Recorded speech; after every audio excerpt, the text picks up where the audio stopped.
Hvis jeg var somi-ansvarlig for en restaurant, her var hvordan jeg ville gøre den succesfuld. Først og fremmest vil jeg bruge 2 værter, der repræsenterer begge køn. Dermed har målgruppen 2 personer, de kan spejle sig i og bygge en relation til. Værterne bliver associeret med restauranten, og der er mulighed for at skabe dialog.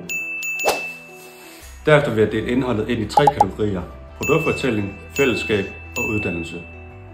Målet er nemlig ikke kun at tage pæne billeder og sjove videoer. Jeg vil have, at folk skal føle, at de kender restauranten allerede inden de har været kunde ved den. Kunderne skal føle, at restauranten er en del af deres hverdag, og de er en del af fællesskabet. Ved produktfortælling vil jeg blande højkvalitets billeder og videoer sammen med autentiske videoer fra hverdagen.